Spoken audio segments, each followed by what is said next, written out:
Assalamualaikum warahmatullahi wabarakatuh. Today, me and my group, we are going to present a topic which is quantum merit. It is under the topic of remedies of breach of contract. So, moving on to the relevant terms in the topic of quantum merit. The relevant term, there's only one, which is quantum merit. So what is quantum merit? Quantum merit is a Latin phrase. Quantum merit means the amount he deserves or as much as he has earned. In most cases, it denotes a claim for a reasonable sum in respect of services or goods supplied to the defendant. In the law of contract, quantum merit is a doctrine by which the law infers a promise to pay a reasonable amount of labor and material furnished even in the absence of a specific legally enforceable agreement between the parties. Next is the concept of quantum merit. Basically, quantum merit is a judicial doctrine that allows a party to recover losses in the absence of an agreement or binding contract. Quantum merit also can be used to address situations where no contract exists or where a contract exists but for some reason is unenforceable. Besides that, quantum merit also describes a method used to determine the exact amount owed to a person. A court may measure this amount either by determining how much the defendant has benefited from the transaction or by determining how much the plaintiff has expended in materials and services. Usually, a party who performs a valuable service for another party will enter into a written contract or agreement before performing the service, particularly when the party is in the business of performing that service. For an example, most professional roofers hired to repair a roof will insist on having a formal agreement with the owner of the house before beginning their repairs, because in the absence of an agreement or formal contract, the roofer may be unable to recover losses in court if the transaction goes awry. We can see in the illustration an example of situation where quantum merit can be used to address a situation where a contract is discovered to be unenforceable for some technical defects, and any person who has done his or her service under the contract is entitled to a reasonable compensation under the quantum merit doctrine in spite of the fact that the agreement has become void. Here we have the four basic elements that the plaintiff must prove before he or she may recover the remedy under the doctrine of quantum merit. First of all, the plaintiff must prove that the valuable services were rendered and that the service were rendered to the defendants. Then, the plaintiff must prove that the service were accepted, used, and enjoyed by the defendants. And lastly, the plaintiff must prove that the defendant was aware that the plaintiff, in performing the services, expected to be paid by the defendant.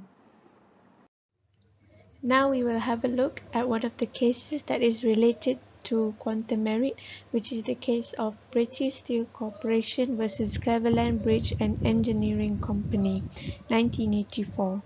What happened was the parties were negotiating for the production of steelwork that was needed by the defendant for their construction project. Early in the negotiations, the complainant gave an approximate price to the defendant. They based this price on insufficient data, which means that they were just discussing on making a contract, and told the defendant that a final rate would have been decided by the parties. The defendant sent the complainant a letter of intent on February the 21st, claiming that they were prepared to contract on the basis of the estimated price. The letter requested that the contract be based on the usual terms of the defendant. These standard terms included a term imposing unlimited liability on the claimants for late delivery. The claimant did not respond to the letter, expecting a formal order to follow. However, they did begin their work. The defendant considered the castings unsatisfactory when the complainant gave the defendant the first delivery and changed the requirements again. A formal quote for the price was then submitted by the claimant to the defendant. The defendant dismissed the quotation and again modified the specifications, but production continued to be carried on by the claimants. Months later, all the items were shipped. An industrial dispute, however, postponed the last delivery, and the defendants refused to make any interim of the final payment, and instead they claimed for late delivery. So the claimant sued the defendants for quantum merit for the value of the steelwork. The issues that were discussed in this case were whether the contractor is entitled to value products on a quantum merit and had a contract formed between the parties. The court held that there were no contract between the parties. By the start of the development, the claimant had not approved the letter of intent. This was because the parties were still negotiating on the terms, such as the price and delivery deadlines that had yet to be settled upon. In addition, all sides were still expecting a formal arrangement to follow, but it never manifested itself. As the parties eventually never decided on the main terms of the contract, the work done was not referable to any contract. Consequently, the claimant was entitled to quantum merit, whereas the accused counterclaim failed. So, moving on to the second case, Sir Lindsay Parkinson and Corporation Limited and Commissioners of Works and Public Buildings 1950 Volume 1 All England Report page 208. In this case, Sir Lindsay Parkinson and Corporation Limited, as the contractor, entered into a contract with Commissioners of His Majesty's Works and Public Buildings as the principal for the construction of a factory.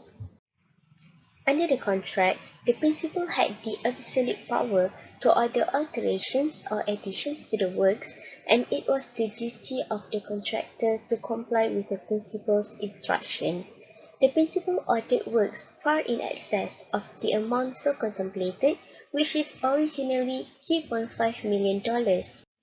As a result, the work was not completed until a year beyond the anticipated date. The contractor and principal in this case entered into a deed of variation for acceleration of the works, and principal estimated a cost of $5 million for the contract. The contractor had complained to the principal that it was being called on to execute more work in excess of that contemplated by the varied contract, and claimed extra remuneration for work in excess of that contemplated. The contractor proceeded the work at the request of the principal, leaving the issue to arbitration. So, the issue in this case is whether there was an entitlement to additional remuneration where the work was nominally at least performed pursuant to the contract, but was of such a nature as to render the contract something different from that originally contemplated.